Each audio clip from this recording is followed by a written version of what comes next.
to another episode of Project Life Podcast. Today I'm joined with an incredible artist, Holly Eva. Holly studied fine arts at TAFE, some 20 years ago, Holly? Long time ago, yes, absolutely. Thank you for taking the time out today to talk to us. I really appreciate it. No worries, Lana. This is amazing. I adore you, and it's a big fat yes for me to do this chat with you. Absolutely. I'm excited for this episode. So if you can't already tell, Holly brings lots of energy to the room, so it's very exciting. Before we really get into this episode, tell us a little bit about you and your background into art. Absolutely. So my high school days were filled with dance and sport, and I absolutely loved the smell of the art room. I think that was the first kind of sort of moment in my life where I thought, wow, this is pretty cool. I think I belong here. This is home to me. The smell of the art room. I know it sounds a bit crazy, but that was when I first kind of discovered art. And it does have a distinct smell, doesn't it? Does. I can even remember at high school walking into it. Yes, it does. So it was like, wow, this is cool. This is where I want to be. So that's sort of where it all started. My high school teachers, however, directed me into the field of sport and dance. So I never pursued art. At school? Yeah. I ended up leaving school, travelling, teaching dance, having babies, and then doing art. So what made you pick up the brush and start? Oh gosh. So I'd always had a passion for the arts industry, and I feel that, like, whether you're a dancer, an actor, a poet, a writer, a florist, we're kind of all on that same playing field, which is really important to understand, because that's the tribe, that's the industry, the arts. So what made me pick up the real question, what made me pick up a brush? Probably depression. If I'm really, something that you probably didn't really know. You didn't probably really know about. I had a dance school, as you know. We can talk about that a bit later, which is funny. And then I had my babies, and then I gave up the dance school. I sold it. Yes. And I was like, well, now what? Yeah. This whole limelight lit up life was just now me being at home with two adorable babies. But where was Holly Eva in that whole mix? Yeah. Well, she started slipping under. She was like going down. But it was like, okay, so then I picked up a paintbrush and I started painting when my babies were asleep. And I just felt so alive and connected. So every chance I got, when the house was organised, when my babies were sleeping, I was painting. When my husband got home, I was painting. When my mum came to help me out, I was painting. And that's when it all kind of started to unfold this really long journey of painting for me. Yeah, that's incredible. No, I did not know that. I know, yeah. And it's so good that you found you. That's right. That's right. You, because so many mothers get lost. We get lost. We're just like, who am I now? Oh, I'm this person that takes care of little tiny souls, but you know, that wears the pajamas for most of the day, that cooks and cleans, that messy bun. Yes, the messy bun, the no makeup, the fitness starts to go downhill. I don't even have time to actually concentrate on myself. Or have a shower. I think I had a shower a few times in the afternoon. Yeah. When Gavin got home, I was like, okay, take the baby. I'll have a shower now and actually get changed. It's tough. It's really hard. And I think I can really relate to that. When I had a moment after I'd had my son, you know, working so hard in your career and trying to build this person that you want to be and putting in all this effort and time over these years, and then it literally just gets cut. Yep. It gets cut the moment you give birth. Yep. And I was sitting there one night and it was baby blues for sure. Yeah. You know, after having birth, and I was just crying. Yeah, in shock. Just absolute shock. I just remember Gavin going, what's wrong? And he's just like, do you regret it?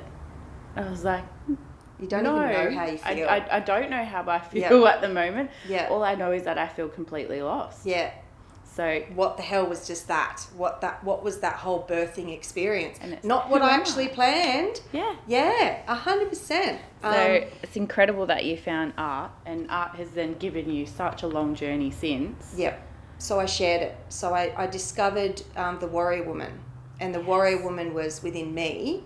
I just didn't realise, because I was the caretaker, the cook, the cleaner, and I wanted to be the warrior because she was just laying dormant in me.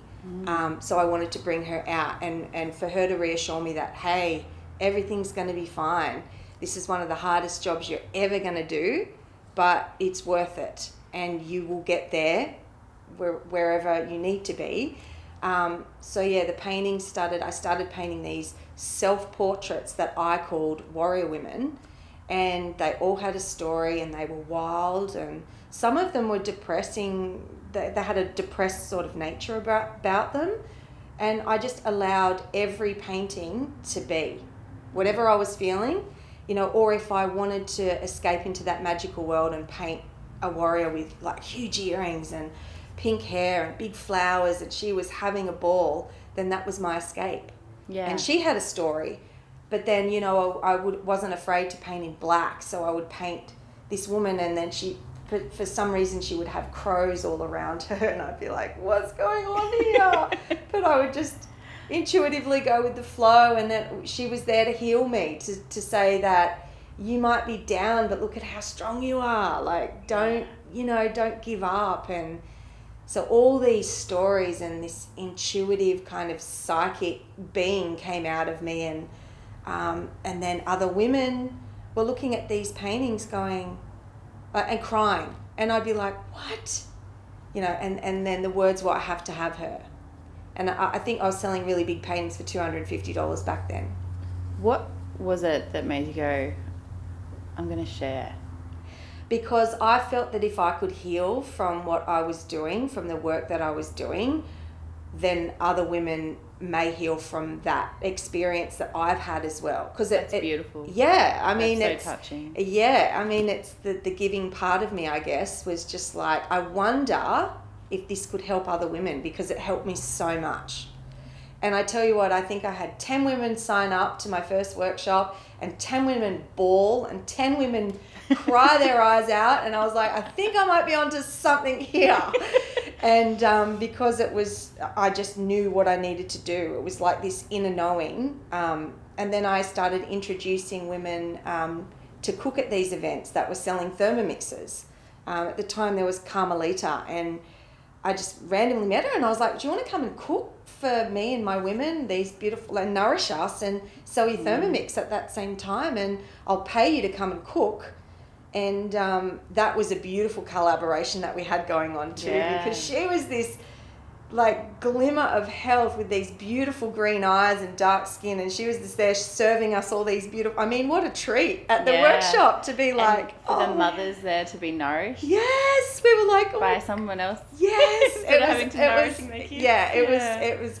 I did those workshops for 10 years. Like, those workshops were, they got really popular, and one of my paintings was featured, I think, in Belle magazine.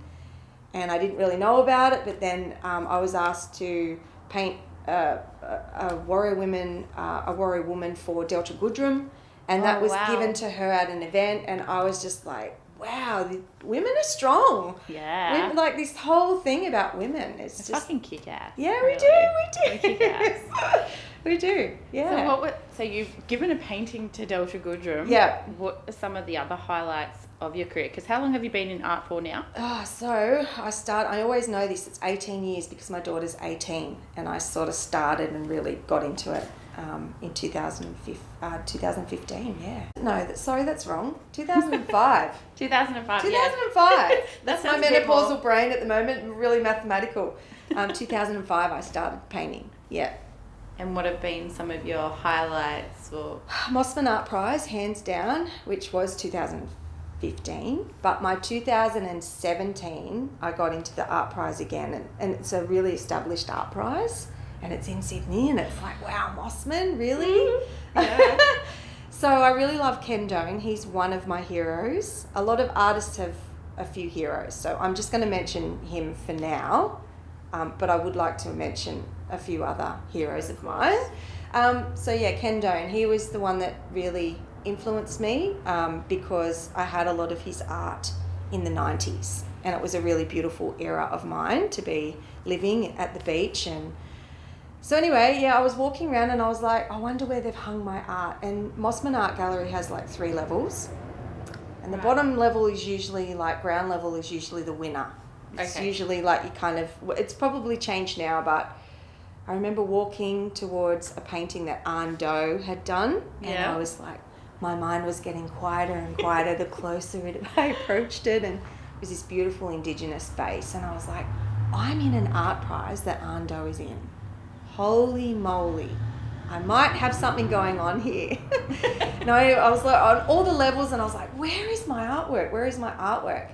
And then I found my artwork, and I was like, oh yeah, there it is. That's really cool. They've hung it next to Ken Doan. And then I was like, oh my God. And all I wanted to do was hang around that area in case Ken Doan showed up. I was like, come on, Ken, where are you? He never came to the opening. That would have been a moment, though. That's a moment. I would have wet my pants for sure.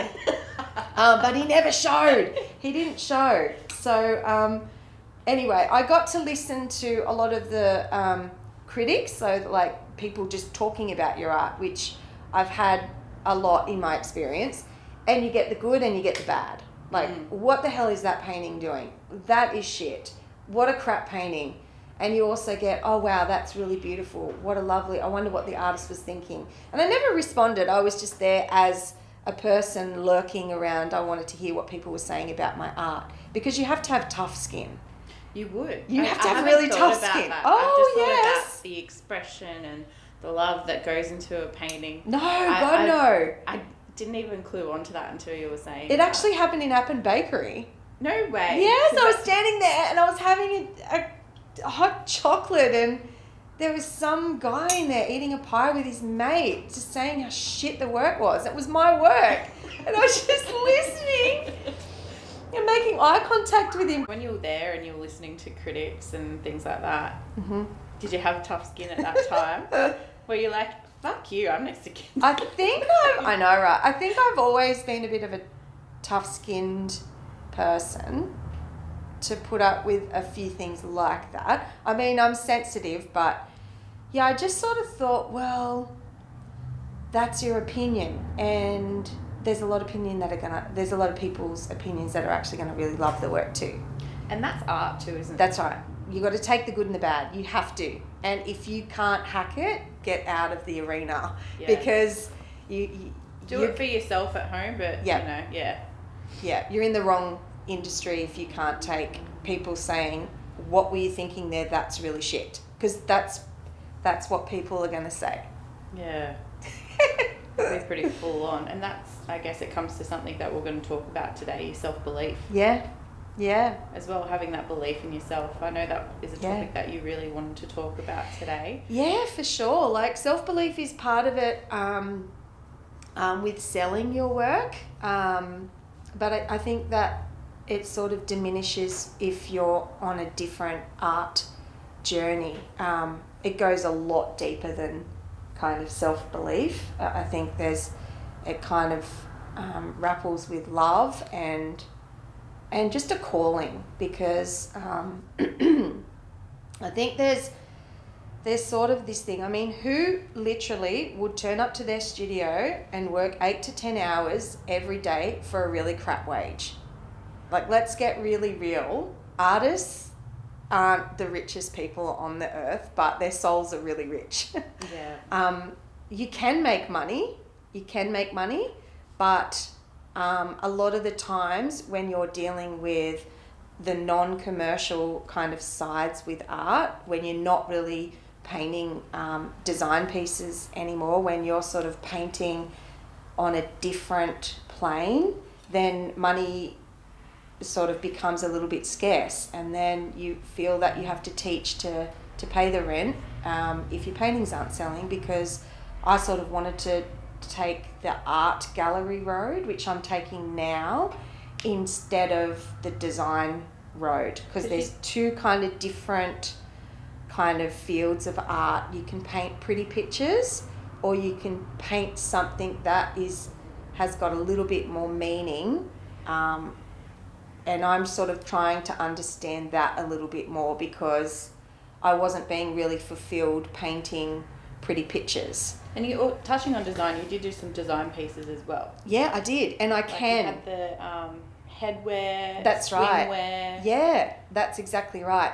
And design paintings can be like pretty paintings that you see in homeware shops, which I can do, but then there's a whole different area, which is art gallery, which is different. They don't want pretty pictures. They don't want a painting to match the lounge. But there's a lot of money in paintings. Decor kind yes, of side. Yeah. Yes. So there's a lot of money in that. You can make a lot of money. You can make over, $150,000 a year doing that sort of work, which is a nice wage. That's a nice wage on living a passionate life.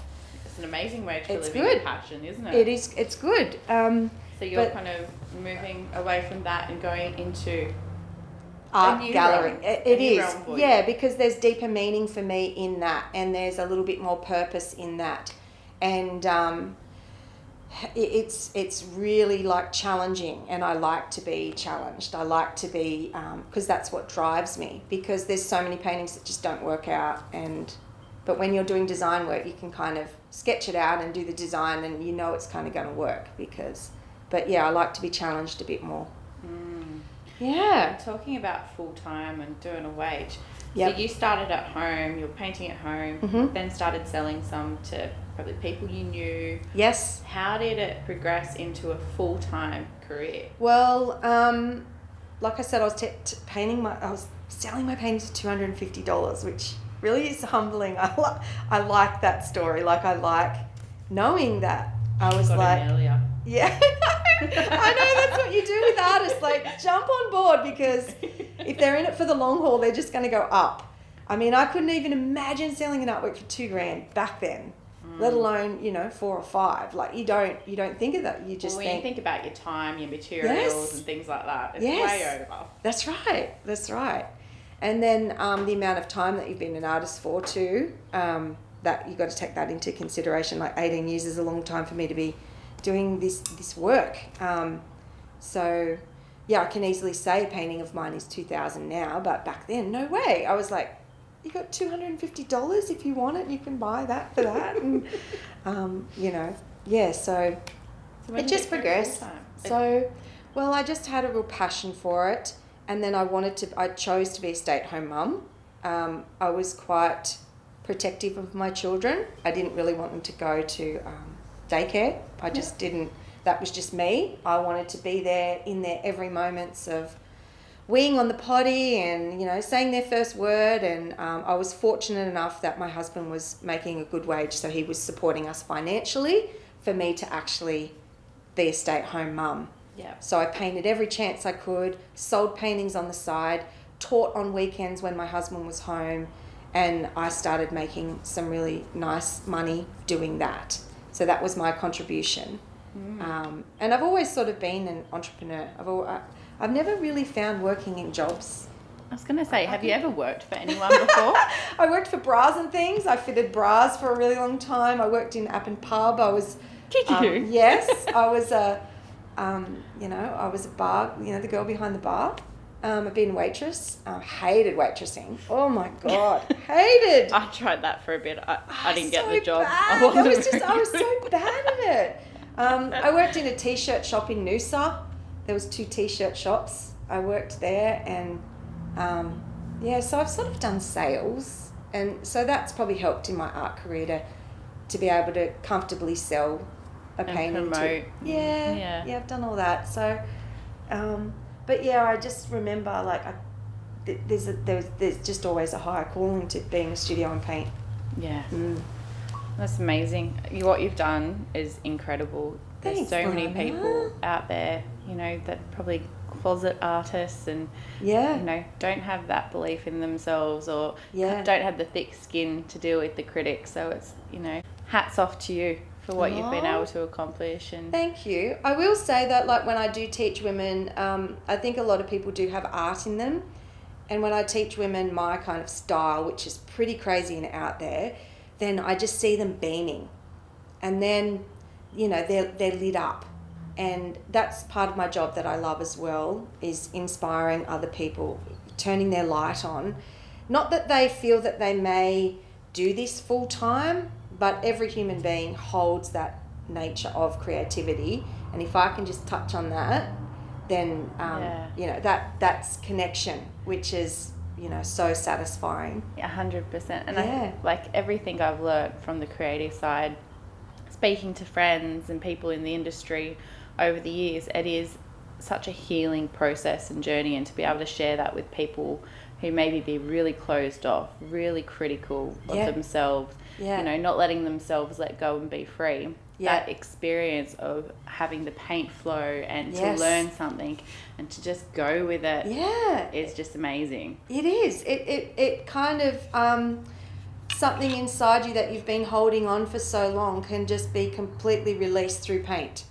Mm-hmm. And it's my job to bring it out. So once I gain a client's trust, they're like, wow, didn't know I had that in me. But because I've been doing that for so long, I know how to get that out in a person and make them feel comfortable around paint. So there really is just no fear around it, or I can't do it, or, you know, sometimes people look at a white canvas and they can't even make a start. They don't even know what to do, or they're so scared of making a mistake. But I think that was me. I actually remember God bless my little sister.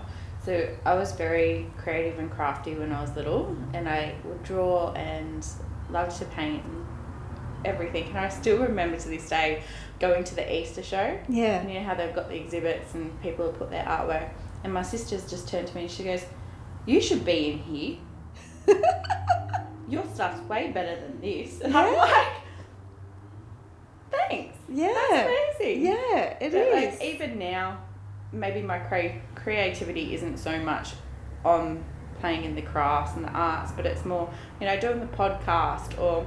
Yep. Do you know what? I'm loving getting into the crafts with my son, though. I'm like, come on, let's draw. I know. It's so cool. Let's stick this on this. And I know. And their innocence of just being so free and fearless, like, that helps you. I know. Like, I teach kids, and my schedule is getting a little bit busy, though. I'm not sure if I can be teaching next term or anything, but there's one little boy in my street, and we talk about Kendo, and we talk about heroes, and we talk about Matisse and Picasso, and Idris Murphy, and I introduce him to other artists, and he's 11, and it's like he's 47, the same age as me. Like, we have this like little connection that he's on the same wavelength as me, and I'm on the same wavelength as him, and he paints and I paint, and we paint in silence together, and then he'll come up and look and go, "That's really good." And then I go over to his work and I go, "I love that." It's crazy. It's absolutely crazy, but his name's Nixon. I think he's going to be really famous. And you heard it here first. We heard it in this podcast.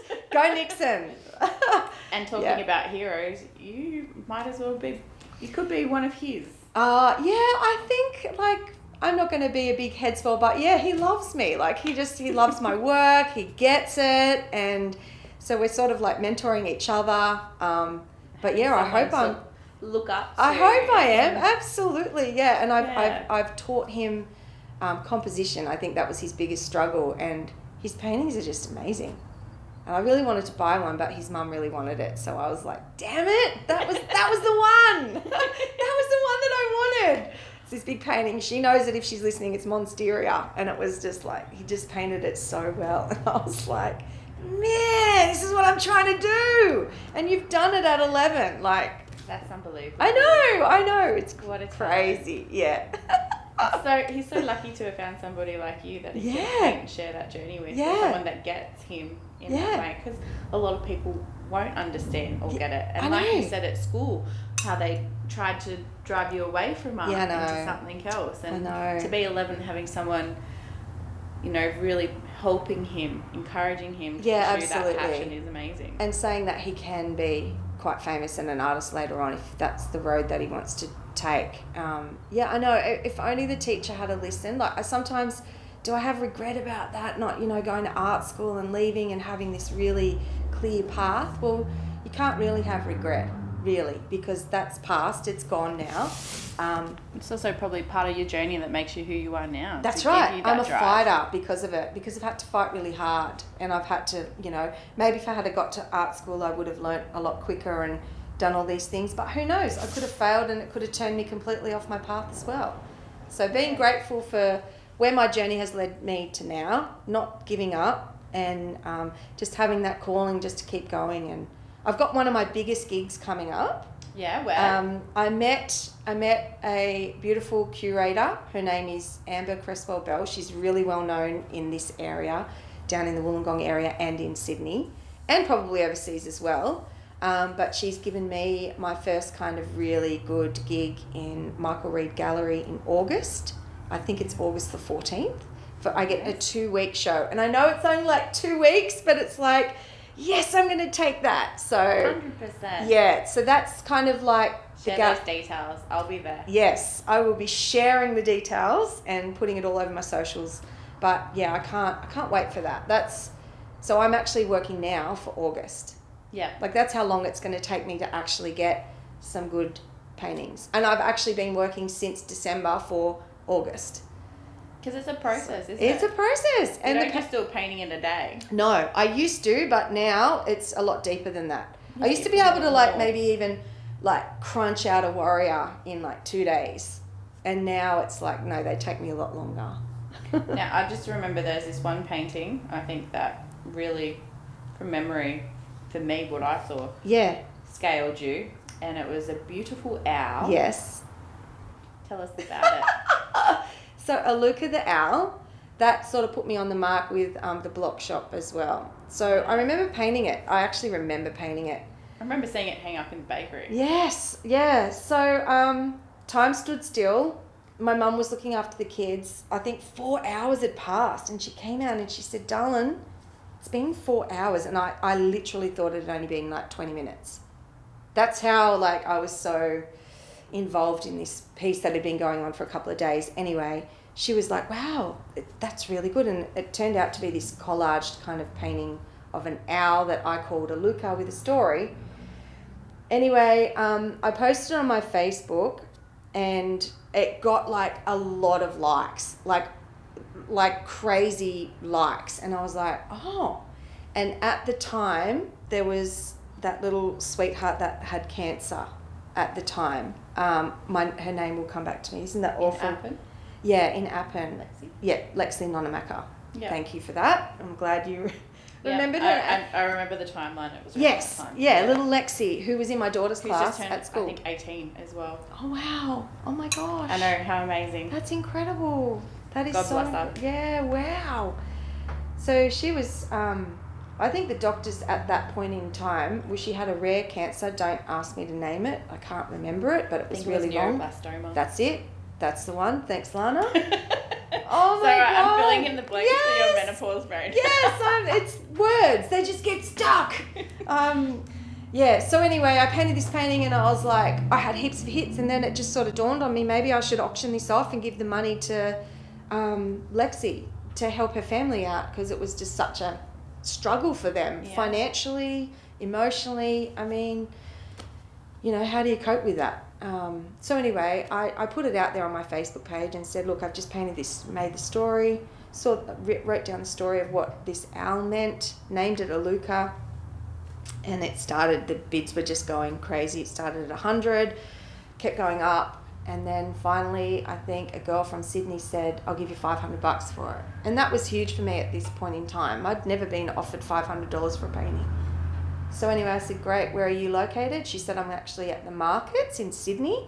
So I met her at like a market in Sydney, gave her the painting. She gave me $500 cash. I said, oh, hang on, I need to get a photo of it. Didn't get the girl's details, but took a photo of the actual artwork on my phone. That's all I had, was a photo on my phone of this artwork, right? Anyway, I had $500 cash, didn't get the girl's name or number.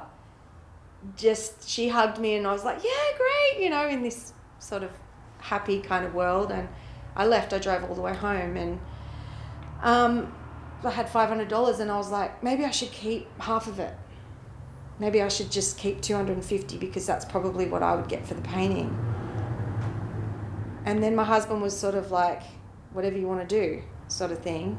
And I was like, who the hell am I to even want to keep that $250 when this little girl's life is in dire straits? Like, I'm giving that. Don't even think about that. That's kind of, why would you even go there, Holly? You just need to give everything and let that painting go.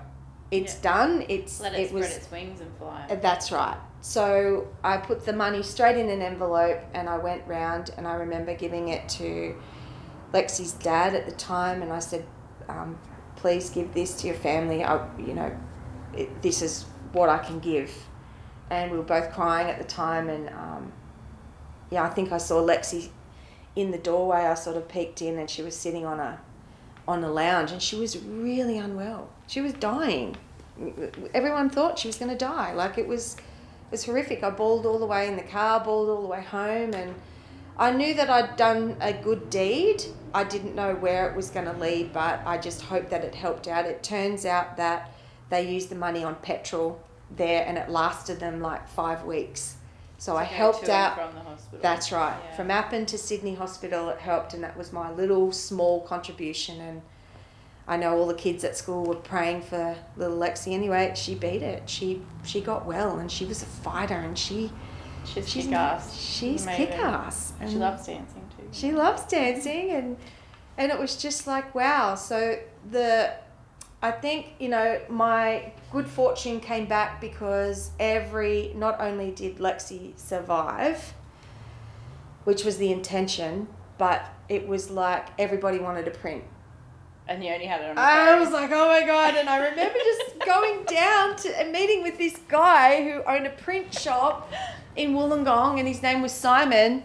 And he said, I don't know how you've done it, but I can blow this right up to like wallpaper size. Oh, wow. Yeah. So whatever I'd done, I had taken a photo. Did you have like a brand new phone, clear camera? No. I think it was the universe granting me goodness for me not being greedy.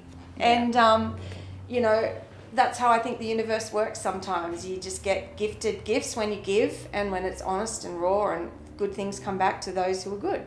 So it was like, okay, we can blow this up. So I was selling prints, and I sold a crazy amount of prints that blew the $500 out of the water. That $500 became $5,000 to me. So this was sort of like, okay, and I wrote about the owl, and it was all about wisdom and prosperity. It was about good fortune. This is before I even knew anything.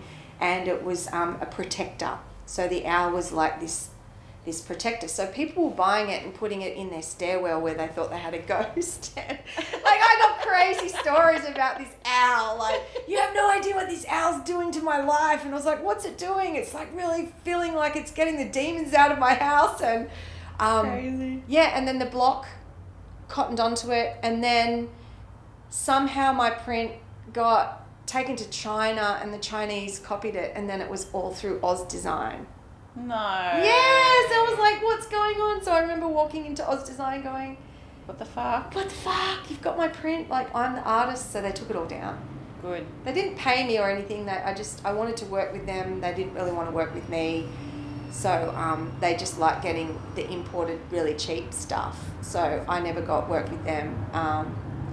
But yeah, they took it all down respectfully, so that was good, because it was going to be a court case. They completely ripped me off, and it was my work, and but then I thought, I'm not going to take you guys to court, because it's probably going to lead back to the Chinaman going, I'm making food for my family.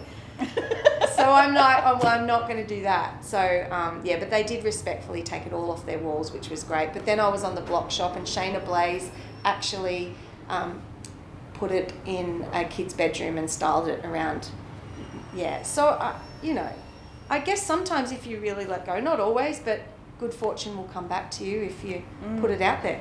And you've done quite a few different things in your creative career. Yes. And I say creative because it isn't just art. Yes. You do your workshops with your mamas, you do your workshops with your kids. Yep. You've designed swimwear. Yep. You've done your headbands. Yep.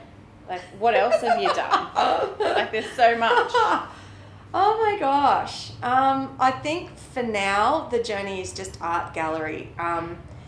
Like I said, I'm really challenged by that industry. If it fails, that's okay. It'll lead me somewhere else. But galleries don't really like design. They're two separate kind of things. Yeah.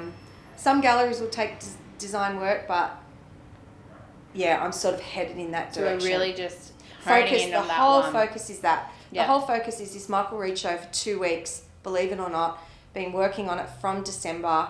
Some people will go in and see the paintings and they won't feel a thing. Other people will go in and... Some of the stuff I saw up there. Yes, yeah. Not Not the figurative though, not the figurative work, yeah. Because I'm looking at them going, I can see that in my I know. I know that and believe it or not, Amber actually really loved that work, but she sort of said that she feels that my still life she could share with her clients a little bit more, better than the figurative work. But yeah, that figurative work is really moving. It's emotional. I think as well, because I'm so used to seeing your bright colours. Yes. It really got me when I walked in there. I was like, ooh. I know. It's deeper. It's like I'm not compensating with colour. I'm actually really trying to, push colour aside just for the meanwhile and see what's there on my sort of mature kind of work, pulling back. Was it you? I can't remember. I think it was you. Did you do paintings at weddings and stuff too? Yeah, I did. I did. Yes, I have had gigs. I was painting intuitively at weddings. So people would come in and they would make a mark on the canvas, all of their guests. And then I would take all of those marks and build up the painting. And by the end of the wedding, there would be an intuitive painting with meaning that all the artists had... all the guests had touched the canvas. That's pretty cool. That was cool. That was a cool concept. I know I really liked that. It was brave. Again, at the beginning, I had all these people that were drinking at the wedding going, that's fucking shit. What's she doing? And I'd be like, put my headphones on and be like, you wait. Just wait, because the end product is going to blow your mind. And a lot of the times, people were like, I had no idea that's what you were doing. Well, you don't know the process. Yeah. The process of painting is make a mess and figure it out along the way. Figure it out after. So you saw the messy bit. Yeah. But it's good. And are you doing commission pieces as well? Only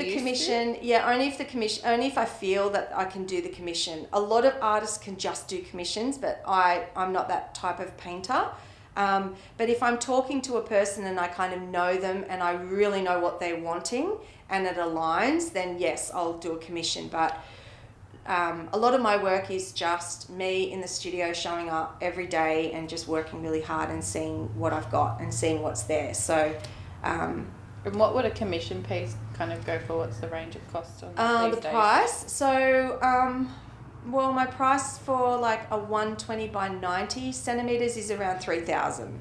Yeah, so it's like 1.2 by a meter. Yeah. Yeah. So nice. that's where it's at for me. I know it's crazy. It's like going crazy. From $250. I know. I used to sell those paintings at $250, and and then I've got more established artists than me that they're laughing at my prices. They're at $6,000, and like they're looking at me going, Holly, really? I think you need to be, but you've got to sit where you're comfortable at and where you can actually say that's 3,000, and the right buyer comes along and goes, can I pay that off, or can I buy it outright? So. And you sell some of your pieces that you do on your website as well? Yep. I've got a website. Sometimes I have sales. Sometimes the work is just there. That's why I'm really looking forward to actually getting represented by a gallery in the future, because they take care of all that. So I don't have to worry about price. I just can paint. Yeah. And they deal with that. That's what I'm actually looking for. I want someone to take me under their wing and be like, we've got this covered. You just go to your studio and paint. Because, artists, we manage our marketing, we do our prices, we do our tags, we do our framing, we do our courier, we do everything. Yeah, everything. It's a business. It's a business. And you are literally the owner, the talent, the marketer. Yes, everything. We're juggling everything. And I just want to turn up and paint. I want the galleries to do the marketing for me. I want the galleries to talk to the clients and then go, look, we can get Holly, we'll just grab her now. And I'm happy to talk to people. I love it. But you know, you just want to be in your studio without all of those external things going on, and you just want to paint. And I don't know if you're like me, but I swear it's a female thing. You've got 1,000 things in your mind at one time. And when you're trying to be present for a painting, and you're thinking about, oh, what am I going to have for dinner? Have the kids got clean clothes? Have I put that social media post up? Did I reply back to that message? Yes. Oh, what about that painting I did 3 weeks ago? Have I sold that yet? How much is it? Have I posted it? Like, your mind's just literally going round and round and round in circles. Yeah. Yeah, it would be so great to get rid of that and just focus on what you're good at and what you're passionate about. That's right. I will tell you, Lana, it does get easy when they get older, though. Like, it's good. Yeah. You're in the tantrums. You're in the tantrum stage of, you know, oh wow, it pushes every limit, doesn't it? Oh, I don't think my sister's pregnant at the moment. She had a mother's blessing, and one of the things you had to bring to the mother's blessing was like a quote or something to give her. And mine was breathe. If you get overwhelmed, walk away, take a breath, come back. That's really beautiful. That's really beautiful. Like, literally, instead of yelling or screaming, I literally just go away, push out that background noise, reset, and then go back. That's so good. If and you I can feel do that. at the moment I'm getting close to snapping sometimes with the tantrums because my partner's away. Yeah. And I'm so fortunate that we're still living with my parents while our house is being built, because they can, can you just take him for 5 minutes so I can go to the bathroom because I'm busting? Yeah, no, they come in, they're doing my head in, take him outside. They come into the toilet, they're in the bath with you. Yeah, it's every living, breathing moment that you have. It's not really yours anymore. Yeah, but you've got to think. It will get easier, right? It does get easier. It does. And school helps when they go to school and you go, right, I've got 6 hours. What the hell am I going to do with that? You know, and you make it work. And, you know, I used to plan my days. Being a mum, I used to get up. Actually, I think I used to do my work at night, my housework and food planning at night when they were in bed. And every moment I just had to be really organised. So I had some friends that weren't organised and that didn't do the routines, but I was organised and I did the routines because that's how I coped. So it just depends on what kind of mother you, like what path you want to take, because you don't have to do your housework. And you can just make meals on the spot, and you can take your baby out to events, and you can do all that. I was just a nervous wreck if I was like that. And I take my hat off to my friends that actually could drag their babies out to like events and that. I was like, this is sleep time. I think this is the time that they're asleep. I'm staying at home. So I was a hermit. Painting. I was a hermit, and I was painting. Yeah. See, I feel when he was younger, it was so much easier to do things like that. Yeah. Now he won't sit still, stand still, nothing. Yeah. I'm like, okay, if we go out, there has to be 2 of us, and we don't even get to spend time together because it's literally tag team, so someone can eat dinner or have a drink while the other one's running after the toddler. Yeah. So it is so much easier at the moment to be home. Yeah. As opposed to when he was a newborn or 6 months old. That's right. It's easier to go, let's go out for lunch, and you'll just sit there in the pram. And I know. Oh yeah, it gets really challenged, and but if you do the hard work and the hard yards with your children when they're young, and if you really listen, and if you're calm, and if you be there for them, and that sort of, and you're giving them that response, then it's a really good payoff. Like, I've got 2 kids, and they're angels. They're really, really good kids. Like, I love my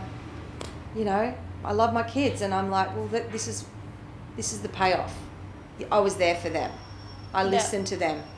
I explained things, and so was my husband. My husband was a real rock with them, and he's kind of better with them now at teenagers than I am. Like, he's responding to them really well. I've got a lot of fears around teenagers, like going out and drinking and all of that, but he's kind of a little bit more calm in that area. That's good. But it's great. You balance each other. Yeah. And you work together as a team, and that's right. It's allowed you both to have incredible careers as well, and raise a beautiful family. That's right. And men are so good with babies. Like, we're awesome, but you get that beautiful dad that's actually really interested and loves their children. And Gavin. Oh my gosh. Just an absolute all. How lucky are we? Like, so lucky just to have those incredible men in our lives to actually just support, because it makes our job then so much easier. It's just like, I've got that support. Yep. He's got my back. Thing. Take him. Take her. And talking about support, how was the support from your family and your friends when you went through your It was... What was Maddie like? Maddie was amazing. He was a truck driver. He still is, and he's managing his own company now. But he did big hours, so he pulled in 14-hour days. And then we lived on a quarter of an acre. So he worked 6 days, so it was like Monday to Saturday. So I saw him at night, gave him his dinner, and he'd fall asleep. Poor thing. And he'd get up and work from 4 in the morning and get home at like 7 o'clock at night. So it was hard. I'm not going to say it was easy. It was really lonely. Like I loved my husband, and that time then was just, spent on babies and me making him dinner. And then on the Sunday that he had off, he was exhausted, but he would spend half a day mowing a quarter of an acre. So really I had half a day with him and the kids and that, and they loved him. So yeah, it was tough. Not going to say it was easy. It was a lonely life. And it was tough. In all that, you're creating this art. Yep. And Yep. Promotion and workshops. I had to have something that made me feel important to me. Yeah. I had to have something, because I'm, I wanted to be in the arena. Some people don't have that kind of competitiveness of getting in and getting amongst it. They're just quite happy their success is their children. And my older sister has had 10 children. And sorry, how many? 10. And we were talking about this, and she's like, I don't have that competitive edge that you have. I'm quite content, and my success is being a mother. Yeah. That was her 100% success, and she was great at it. But I wanted a little bit more. I wanted something else as well as the motherhood for myself, because something inside of me was missing.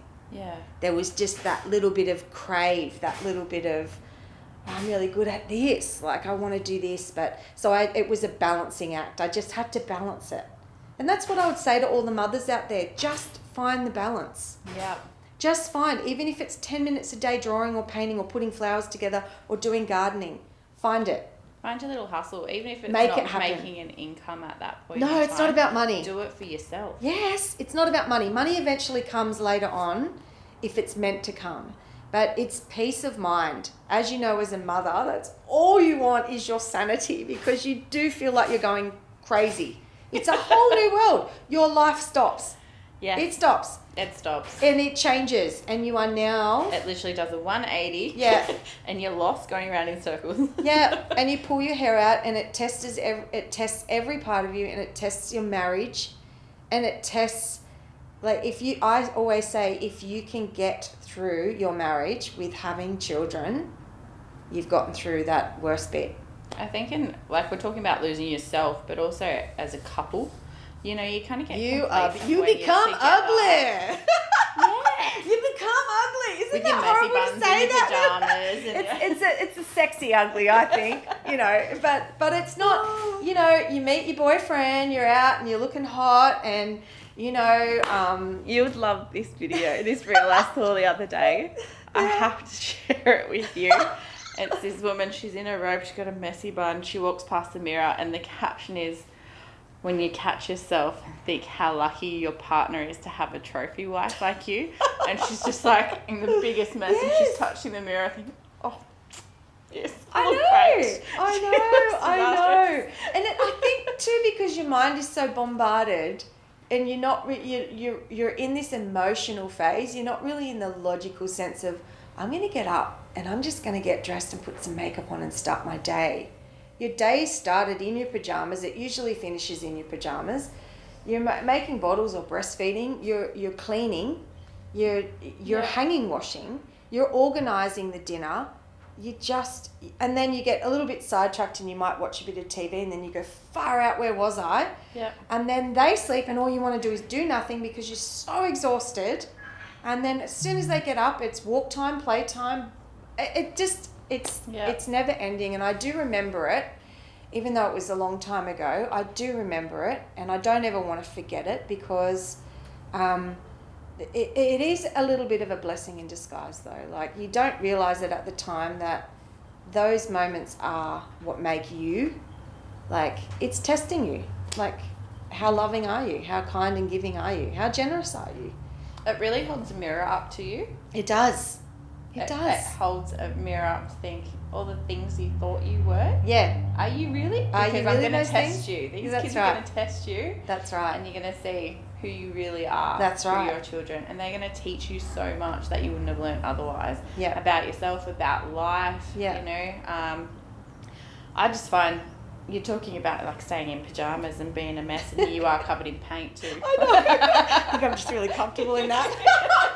I know. You chose a good career for. I have actually chosen a career that is like, you can be really daggy. I've actually got makeup on today because I wasn't sure if we were filming or not. I don't wear makeup to work every day. But, you know, you do, in this industry too, it's kind of nice because you get real friends because you're a dag all the time with no makeup and you're covered in paint. It's not about what you People look really like. see you for who you are, and they kind of come in, and if they're your friends, it's like, oh, they really accept me. Yeah. You know, but I'm just look atrocious, but you're here talking to me. And we do have the artist that you did meet this morning, Ali. Yep. She's glamour. She actually does look glamour every day. She looks beautiful. And we hate her. We secretly hate her. We're like, what are you doing, Ali? You're making us look like terrible.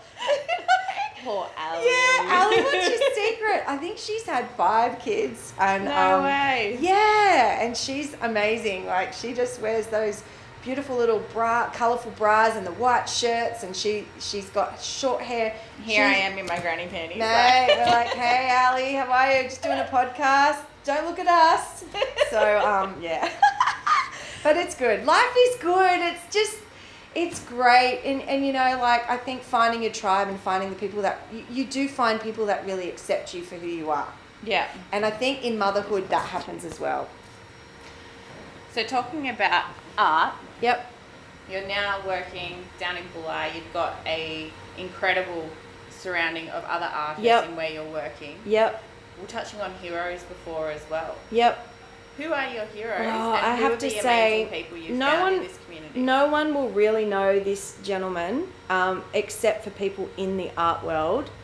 And I probably would say that him and his best friend have really, like, this sounds weird, touched me the most. I can't find words in the industry. Because, yeah, it's Idris Murphy and his best friend Ross Laurie. And I think Idris is 75 at the moment. But him and his best mate Ross talk about art on this really deep philosophy. Thank you. Philosophical level. Philosophical, That's okay. the word. Philosophical level. That really just gets to my core and has really branched me out, and in ways that I thought that I couldn't really become or paint. So yeah, and their heroes are like Matisse. So my hero is Matisse as well. But yeah, just amazing. They've just changed. I've done workshops with them. I've gone out in the desert and painted with Idris, and I was an absolute lost mess. I thought he was going to teach me how to paint, but he's a philosopher. So he taught me a different way to think about the landscape and a different way to paint. He didn't show me though at all. He showed me nothing. He let you just feel it and think it. Yeah, and I was crying going, I know nothing about art. I don't know what to do. Why am I an artist? I don't know what I'm doing. And he's just a teacher that will throw you overboard if you can't swim and go swim to the edge. Like, that is the best way that I can describe Idris. And he's just an incredible painter. Like, I just respond so well to his paintings. I don't want to ever paint like him because there's only one of him and I need to find me. He's just magic. He's just magic.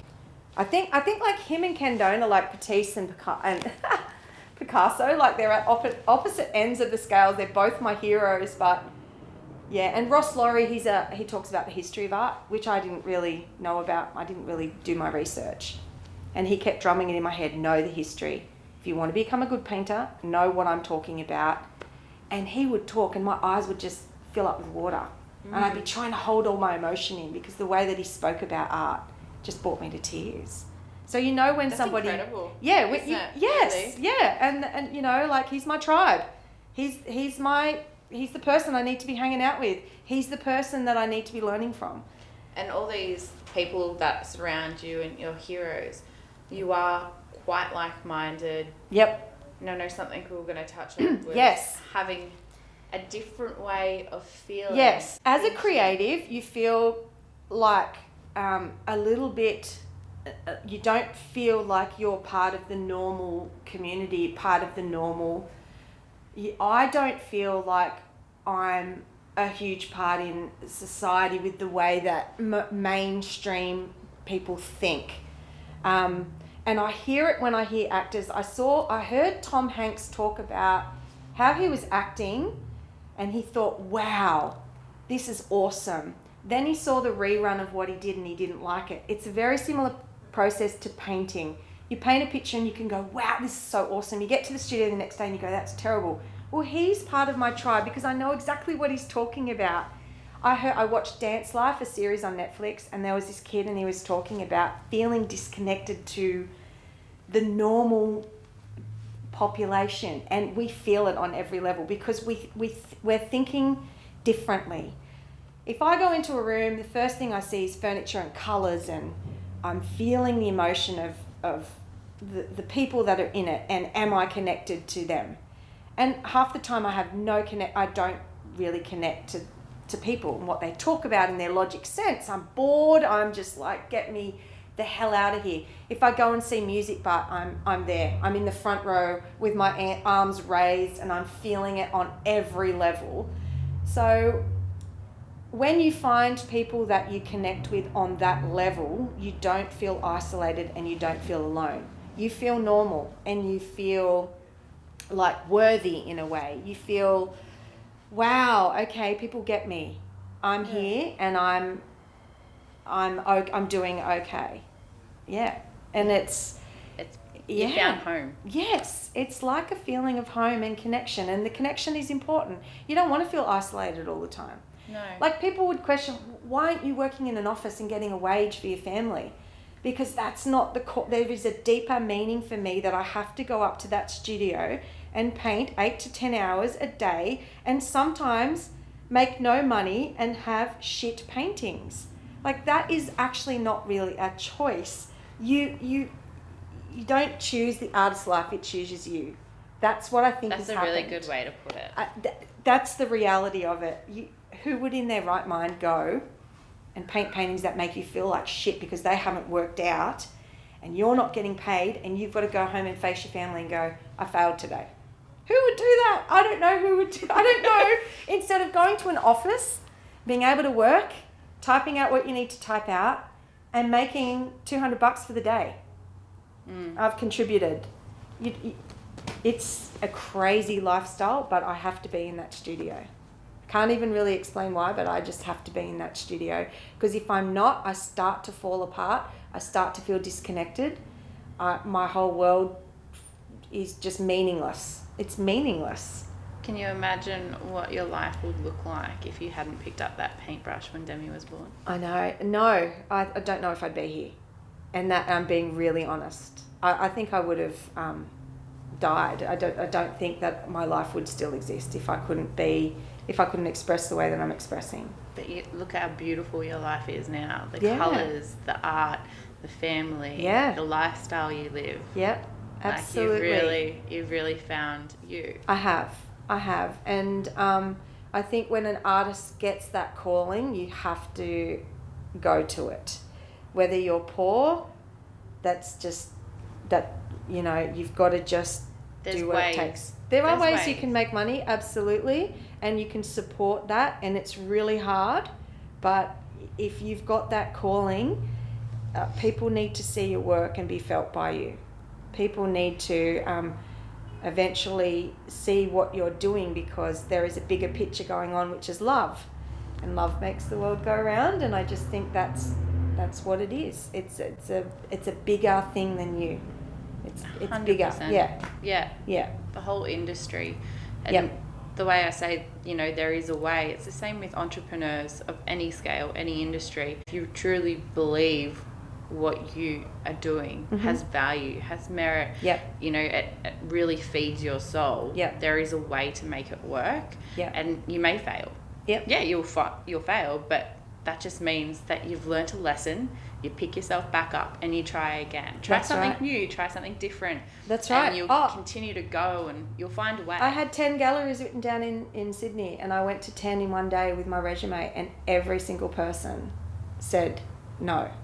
Every single gallery, every single establishment, 10. I was crushed. I was on the train on the way home going, what is wrong with me? So yeah, you will fail. You will fail. Isn't it like J.K. Rowling's? Yes. Harry Potter? Yes. How many times did she get knocked back? What an idiot would you feel saying no to her now? You'd look back and you'd be kicking yourself so damn hard. That's right. That's right. But yeah, as an artist, you're going to fail, and as a creative, you're going to make mistakes. You're going to feel the depths of your soul over and over. It's very emotive, isn't it? Yes. The creative industry. Yes. It's very emotive. Whereas, you know, your corporate's very logical, very no.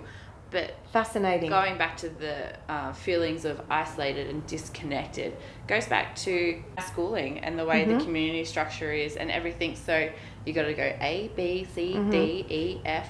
Yep. What if that doesn't align with who you are? It didn't align with me. It did not align with me. I still cringe at the school structure. Yeah. I can't stand it. I really can't. I'm actually really against it. I think that if you're going to do school, teach kids to drive. Teach life skills more. How to manage money. How to manage money. Who the hell? How to raise babies. How to raise babies. Yeah. There's a lot of mothers that just want to actually go into motherhood planned and like teach us all that stuff. Like, what do you do at school? It's a memory test. What if you've got a shit memory? You know, like, what if you can't memorize? Well, that's what they say, isn't it? In life, you take the test, then you learn. In school, you are meant to learn, then take the test. Yep. It's complete opposite. It's complete opposite. You have no idea. How the hell do you know what you really want when you're 18, 17? You don't know what you want. I mean, I kind of did, and I got shut down. Then there's that aspect of when you do kind of have a bit of a thing, and then you get steered the wrong way. But yeah, school, come on. It's been what? How many years have we been doing the same thing? Is it really great? Are kids really loving it? No. Yeah. How many kids go, I can't wait to go to school today. I can't wait to go and meet this teacher. They don't. They don't. And it should be a place of inspiration. Maybe they need to separate us all and put all the artists together and get some of these really good art instructors there teaching them and putting all the mathematicians together and, you know, just teach the artists the basics in maths. That's all we need to know. We don't need to know A plus B equals C squared times it by what? I never used that. I've never used it. What, and you're going to test me on that? And then I'm going to feel really bad because everybody else got the high mark and I didn't. And, you know, no. Yeah. No. Put colours in front of me. Give me a room to design. Like, I just think the school structure, I'm all for learning. I'm all for education. But I'm not for that whole system. I think it's broken and we really need it. We need a revamp. We need a revamp. Yeah. We need a We revamp. need it so everybody that goes there feels inclusive. Yep. Feels accepted, feels worthy. Yep. And feels like they are learning. That's right. Instead of like, you know, I knew a child who was a little bit on the spectrum. He had learning disabilities, but he could survive in the bush and he could build cars. So, I mean, like, where's his smarts at? Like, yeah. You know, then you get those that the smart kid that would die in the bush and couldn't build a car to save their lives. Exactly like, come on. Yeah, I know, right? Wake up. Come on. Like, if I look at me at school, and I actually had one of my friends say this the other month to my mother. She's like, no, Lana was, like, really smart. She was really smart. I never felt smart. Really? I never felt smart. I never studied. I used to sit there and go, what am I doing? Like, how do I do this? How do I study? I don't know how to study. Wow. And I just felt like I never really was doing that well. Yeah. And then when she said that, I was like, well, I never really failed. I did get good grades. but I don't remember actually learning. Wow. Like, I remember, oh yeah, the teacher goes, yeah, do this. And I'm, okay, done. Yep. And I'm sitting there going, Yeah. what do I do now? I know. And I don't. Well, you'd probably have to sit with the remember. kid that needed help because there's 30 kids in a class, and then you'd be sitting with the kid that needs help. Instead of them pushing you forward, you're probably helping some other kid. That's what happened with my daughter. She got all the work done and she was really smart and she'd finish. So instead of kind of like rewarding her or pushing her forward, she had to then sit with the kid that wasn't getting it and teach that kid, which I don't think is... No. She's not getting paid to do that. No. Employ more teachers. I do understand that when you're teaching people, you also teach yourself. It makes you a better person. Yep. You understand things a lot more. Yep. But I remember I was in year 8 and I remember taking a maths test. And in the multiple choice, you know, maths, you got to show all you're working out. And this multiple choice, I got wrong. But the last question in the exam, the real long one, I got right. And the teacher comes to me and goes, how did you get this wrong and this right when this multiple choice is literally the first part of this long question? Yeah. Because it was challenging me. Yeah, that's right. That didn't challenge me. I was like, No. oh, quick, whatever. Yeah. But this, I had to sit down, think, put it together. Yep. I think that's why, like, when I'm under that pressure and I have that challenge, Yep. that's when I feel like I'm succeeding or learning. Yeah. But Yep. I just found it so interesting. Exact same question. Or Yeah. the first part of the long one anyway. Yeah. I mean, I don't really have the answers to school, but I just think ACEs in their places. Create more spaces where kids can do everything else. Thank you so No, much for today. it's great. And no, I absolutely love talking to you, Lana. Thank you. Thank you so much for coming on and Thanks, sharing Lana. your experience in the creative world with us. Yeah. It definitely brings a lot more depth and culture to the podcast, and we wouldn't have that without people like yourself. So thank you. You're thank a gem. you again. Yay. And we'll share all of your links, your socials, your upcoming exhibition as well. Absolutely. We'll put all that in the show notes below. Thanks.